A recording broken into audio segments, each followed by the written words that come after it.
9,30,000 কোটি টাকার বাজেটে সরকারি কর্মচারীদের জন্য পে স্কেলের কি কোনো ঘোষণা থাকবে? আমরা ইতিপূর্বে বিভিন্ন উৎস থেকে যে তথ্য পেয়েছি তাতে আমরা মোটামুটি এটুকু জানতে পেরেছি যে নবম পে স্কেল ধাপে ধাপে বাস্তবায়নের জন্য 2026-27 অর্থ বছরের যে বাজেট আগামী 11ই জুন মহান জাতীয় সংসদে উপস্থাপিত হবে তাতে 25,000 কোটি টাকার মতো বরাদ্দ থাকতে পারে। অন্যদিকে সরকার গত সপ্তাহে বা তার আগের সপ্তাহে 10 সদস্যের একটি পে স্কেল সুপারিশ পুনর্মূল্যায়ন কমিটি পুনর্গঠন করেছেন এবং বর্তমানে সার্বিক পরিস্থিতি বিবেচনা করলে বা বিভিন্ন সার্ভে বা জরিপগুলো বা বিভিন্ন রিপোর্টগুলো থেকে আমরা যেটা জানতে পারছি যে মার্চ এবং এপ্রিলে খাদ্য মূল্যস্ফীতি, বিশেষ করে এপ্রিলের শেষ দিকে খাদ্য মূল্যস্ফীতি 10% ছাড়িয়ে যাবে, যেখানে নিট মূল্যস্ফীতি সেটাও 10% অর্থাৎ 2 অঙ্কের ফিগার ছাড়িয়ে যাবে। অন্যদিকে গত সপ্তাহে একটি নিউজ পত্রিকায় প্রকাশিত হয়েছিল যেখানে বলা হয়েছিল যে সরকার অতিরিক্ত 20,000 কোটি টাকা ছাপিয়েছে, যদিও বাংলাদেশ ব্যাংকের গভর্নর এবং মাননীয় অর্থমন্ত্রী মহোদয় এই খবরটিকে নিছক গুজব বলেছেন। তো সব কিছু মিলিয়ে যে বাস্তবতায় আমরা দাঁড়িয়ে আছি সেই বাস্তবতায় আমাদের জন্য খুব খুব খুব দরকার পে স্কেল শেষ পর্যন্ত এই বাজেটে সত্যিকার অর্থেই কোনো ঘোষণা থাকবে কিনা, এই সমস্ত বিষয়গুলো নিয়ে আজকে কথা বলবো। আসসালামু আলাইকুম, যে যেখান থেকে আমাদের এই ভিডিও দেখছেন সবাইকে আমাদের পাঠঘরে আরও একবার স্বাগতম। আমার পাঠঘরে আপনাদেরকে নিয়ে একদম পে স্কেল নিয়ে শুরু থেকে আলোচনা আমরা বলেছিলাম যে পে স্কেলটাকে নিয়ে আলোচনা আমরা থামিয়ে দেবো না, তবে আপনাদের কারো কারো ভালো লাগতে পারে, আবার কারো কারো খারাপ লাগতে পারে। এটা সর্বশেষ রাব্বুল আলমিনের কাছে কৃতজ্ঞ যে বেশিরভাগেরই ভালো লেগেছে, দু একজনের হয়তো ভালো লাগে নাই। এর ভিতরে একজন কমেন্ট করেছেন রিডিং পড়ি, এটা অবভিয়াসলি আপনার চোখে যেটা লেগেছে সেটা নিয়ে একটু কথা বলাই যায়, কিন্তু আমি কথাটা বলবো না, মানে এটাকে বড় করবো না। মানে মতো কথা হচ্ছে যে হ্যাঁ, রিডিংটাই পড়ি, হয়তো ভালো পড়তে পারি রিডিংটা, এই জন্যই, অন্য কোনো উপায় নেই। কারণ আমরা যে সোর্সগুলো থেকে তথ্যগুলো সংগ্রহ করি সবগুলো সোর্স থেকে তথ্যগুলো দেখাতে গেলে আপনাদের অনেক সময় লাগবে। তো আমি আপনার মন্তব্যকে অ্যাপ্রিসিয়েট করি এবং এই ধরনের গঠনমূলক মন্তব্য অবশ্যই করবেন। এটা নিয়ে আমাদের মন খারাপ করার কিছু নেই, কারণ আমার পাঠঘর সবসময় চেষ্টা করে আপনাদেরকে বস্তুনিষ্ঠ এবং সঠিক তথ্য দেওয়ার জন্য। অন্যান্য চ্যানেলগুলোতে আপনারা যেটা দেখেন বা অন্যান্য সোর্সগুলোতে যেমন দেখেন একটু সত্যের মিশেল থাকে, একটু মিথ্যের মিশেল থাকে, কিন্তু সত্য তিক্ত হলেও আমরা সেটাই বলবো। তো চলুন আমরা শুরুতেই যে 20,000 কোটি টাকার যে নিউজটি সেই নিউজটি একটু দেখে আসবো।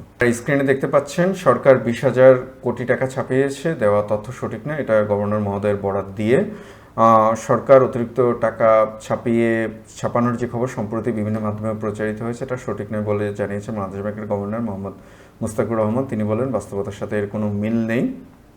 গত 25 তারিখের এটি নিউজ। আর এর পাশাপাশি আমরা আরেকটা নিউজ দেখতে পারি যেটা হচ্ছে দেশ রূপান্তরের নিউজ 20,000 কোটি টাকা ছাপানো হয়নি, মূল্যস্ফীতি বাড়াতে চায় না সরকার, এটা মাননীয় অর্থমন্ত্রী মহোদয়ের বরাত দিয়ে এই নিউজটি। মাননীয় অর্থমন্ত্রী মহোদয় আমির খসরু মাহমুদ চৌধুরী বলেছেন সরকার 20,000 কোটি টাকা ছাপিয়েছে, এ তথ্য সঠিক নয়, টাকা ছাপিয়ে মুদ্রাস্ফীতি বাড়াতে চায় না সরকার। যা হোক, এটা একটা ভালো একটা বিষয়, কিন্তু পাশাপাশি এটাও একটা বিষয় যে বর্তমানে যে বৈশ্বিক পরিস্থিতি, অর্থাৎ মধ্যপ্রাচ্য সংকট, জ্বালানির উচ্চ মূল্য বৃদ্ধি, খাদ্যে পণ্যের মূল্য বৃদ্ধি, রপ্তানি কমে যাওয়া, সব কিছু মিলিয়ে দেশের বিনিয়োগ কমে যাওয়া, সব কিছু মিলিয়ে একটা মানে যে পূর্বাভাসগুলো আছে, আমরা এর আগের একটা ভিডিওতে দেখিয়েছিলাম যে বিবিএসের জরিপের যে পূর্বাভাস এবং আইএমএফের যে পূর্বাভাস, সেই পূর্বাভাস বলছে যে মূল্যস্ফীতি আমাদের এখানে মানে একটি বড় একটি ফ্যাক্টর হয়ে দাঁড়াতে পারে। এই কারণে সরকার 11 জুন তারিখে যে বাজেট উপস্থাপন করবেন সেই বাজেটে বারবার বলছেন, মানে বাজেট পেরিয়ে আলোচনায় যে বারবার বলছেন যে মূল্যস্ফীতি নিয়ন্ত্রণ রাখাই সরকারের অন্যতম লক্ষ্য, এবং আমরাও এটাও চাই। কারণ মূল্যস্ফীতি যদি বৃদ্ধি পায় তাহলে আমাদের শুধু মানে চামড়া থাকবে আর ভেতর থেকে হাড় মাংস সবগুলো একদম চুষে বা একদম চাবিয়ে খেয়ে ফেলবে।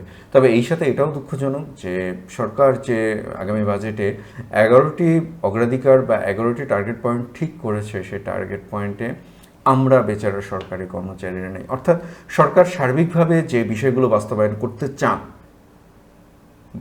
যে সরকারের নীতি বলুন বা সরকারের কর্মপরিকল্পনা বলুন, এটা তো বড় একটি অংশ, মানে এটা তো দেশে 18 কোটি মানুষের জন্য বা 20 কোটি মানুষের জন্য, কিন্তু বড় একটি অংশ এটার তো বাস্তবায়নের মানে থাকবে এই সরকারি কর্মচারীদের কাঁধে, কিন্তু সেখানে সরকারি কর্মচারীদের কথা বলা নেই। তো আমরা এই ফাঁকে যে একটু যে রিডিং পড়াটা, আমরা সেই একটু রিডিং পড়াটা পড়ে আসি আপনাদের ভাষায়। 2026-27 অর্থ বছরের বাজেটের মূল আলোচনার বিষয়সমূহ: 20 বছর পর ক্ষমতায় এসে বিএনপি সরকার বিশাল বাজেট এর সম্ভাব্য আকার ধরা হয়েছে 9 লক্ষ থেকে 9,20,000 কোটি টাকা। আগামী 11 জুন 2026, এই ফাঁকে একটু বলে রাখি, 11 জুন বলতে গিয়ে মাঝে মধ্যে একটু 11 জানুয়ারি বলে ফেলে, আপনারা অবশ্য ধরিয়ে দেন, ধন্যবাদ। এভাবেই আমাদের ভুলগুলোকে ধরিয়ে দেবেন। আর ভুল করেই বা রিডিং পড়ে যাই কিছু করি, আমার পাঠঘরের প্রতি আপনারা যে ভালোবাসা দেখিয়েছেন, মানে আপনাদের পাঠঘরের প্রতি এই ভালোবাসাটা যেন কখনো না কমে। ভুল ভ্রান্তি নেই, আমিও আপনাদের জায়গা থেকে বুঝি, যখন কোনো মন্তব্য একটু বিরূপ মন্তব্য হয় আমার খারাপ লাগে, কিন্তু আমি এইটুকু বুঝি যে আপনারা কতটা খারাপ লাগা থেকে মন্তব্য করেছেন। জীবনযাপন একদম নিম্ন আয়ের যারা আছেন, আমার যে ভাই বোনেরা আছেন বা আমার যে সহকর্মীরা আছেন, একদমই মানে থমকে যাওয়ার মতো জীবন, মানে এই চলছে না আর কোনোভাবে। হয়তো সেই খারাপ লাগা থেকে বলেন, অনুরোধ করবে একটু শালীনতা বজায় রেখে করবেন। সরকারি কর্মকর্তা কর্মচারীদের জন্য নতুন বেতন কাঠামো বা পে স্কেল বাস্তবায়নের জোরালো আলোচনা হচ্ছে। সচিবদের কমিটি এটি পর্যালোচনার কাজ করছে। প্রধানমন্ত্রীর নির্দেশনা, প্রধানমন্ত্রী তারেক রহমান এই বাজেটকে ইতিহাসের সেরা বাজেট হিসেবে বাস্তবায়নের নির্দেশ দিয়েছেন এবং ব্যাংক ঋণ নির্ভরতা কমিয়ে রাজস্ব আদায়ের উপর জোর দিতে বলেছেন। সরকারের মূল চ্যালেঞ্জ জ্বালানি সংকট মোকাবেলা, দ্রব্যমূল্যের ঊর্ধ্বগতি নিয়ন্ত্রণ, উচ্চ মূল্যস্ফীতির চাপ কমিয়ে সাধারণ মানুষকে স্বস্তি দেওয়া, অর্থনৈতিক অচলাবস্থা কাটানো এবং বৈদেশিক ঋণ পরিশোধের চাপ সামাল দেওয়া। বাজেট যে বিষয়গুলো বাজেটে অন্তর্ভুক্ত থাকবে, বাজেটে ফ্যামিলি কার্ড, কৃষক কার্ড এবং কর্মসংস্থান বৃদ্ধির মতো বিষয়গুলোকে অগ্রাধিকার দেওয়া হচ্ছে। খাতভিত্তিক গুরুত্ব, স্বাস্থ্য, শিক্ষা, বিনিয়োগ, খাদ্য এবং জ্বালানি নিরাপত্তাকে সবচেয়ে বেশি গুরুত্ব দেওয়া হচ্ছে।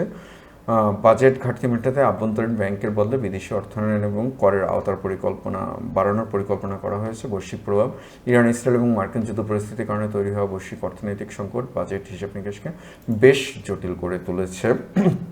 তো এগুলো ছিল আমাদের মূল নিউজ। এখন কথাটা হচ্ছে যে যেটা মূল সমস্যাটা এখন দাঁড়িয়েছে, প্রথমত আমাদের অর্থের সংস্থান, আর 2 নম্বর যেটা হচ্ছে যে সার্বিকভাবে মূল্যস্ফীতির যে মানে প্রবণতাটা আমরা দেখতে পাচ্ছি। এর ফলে মানে এটার দুইটা বিষয়, একটা বিষয় হচ্ছে যে যদি মূল্যস্ফীতির এই ট্রেন্ড বহাল থাকে, তাহলে যেমন ধরুন 7% বা 8% বা 9% মূল্যস্ফীতি যদি থাকে, তাহলে সেক্ষেত্রে আমাদের নিট বেতন বৃদ্ধি হচ্ছে 5%। তো তার মানে কি? তার মানে আমাদের প্রতি বছর বেতন 3 থেকে 4% বা 5% করে কমছে। আবার আরেকটা বিষয় যেটা হচ্ছে যে সরকার যদি সুপরিকল্পিতভাবে একটি পে স্কেল প্রদান না করে, তাহলে সেটার ফলে মূল্যস্ফীতি বাড়তেও পারে।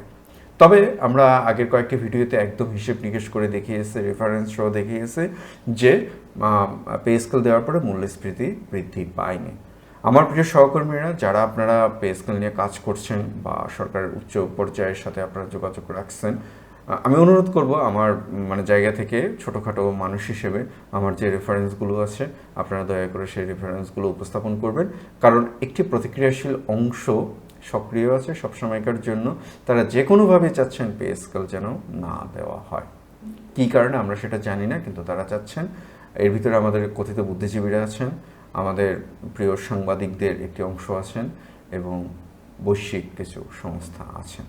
তাদের ভাষ্যমতে পে স্কেল দিলেই মূল্যস্ফীতি বাড়তে পারে, কিন্তু আমরা বলবো যে না, পে স্কেল দিলে মূল্যস্ফীতি বাড়ে না। গত 11 বছরে যেহেতু পে স্কেল দেওয়া হয়নি, তাহলে মূল্যস্ফীতি কেন বেড়েছে? একটি বাংলাদেশের মতো একটি মানে ক্রমশ বিকাশমান দেশে কিছুটা মূল্যস্ফীতি দরকার অর্থনীতির ভাষায়। তো যাই হোক, সেগুলো নিয়ে পরে আরেকদিন কথা বলবো। আমার প্রিয় সহকর্মীরা যারা আপনার ভিডিওটি দেখছেন, আমি আপনাদেরকে অনুরোধ করবো, অনেকেই আপনার ভিডিও দেখেন, ভালো লাগে বিদায়, হয়তো এই ভালো লাগাটাকে আরেকটুকু ভালোবাসার জায়গায় নেবেন, চ্যানেলটিকে অবশ্যই সাবস্ক্রাইব করবেন। আর আপনাদের মতামত কি? আসলেই কি আমরা 11 জুনের বাজেটে পে স্কেল সম্পর্কিত কোনো ঘোষণা পাবো কি না, অথবা যে আমরা যেটা শুনছি ধাপে ধাপে পে স্কেল বাস্তবায়ন, এই বিষয়ে আমরা নিশ্চিত করে কোনো ঘোষণা পাচ্ছি কি না? আপনাদের মতামত অবশ্যই জানাবেন। ভালো থাকবেন, আবারও দেখা হবে আপনাদের সাথে। আসসালামু আলাইকুম।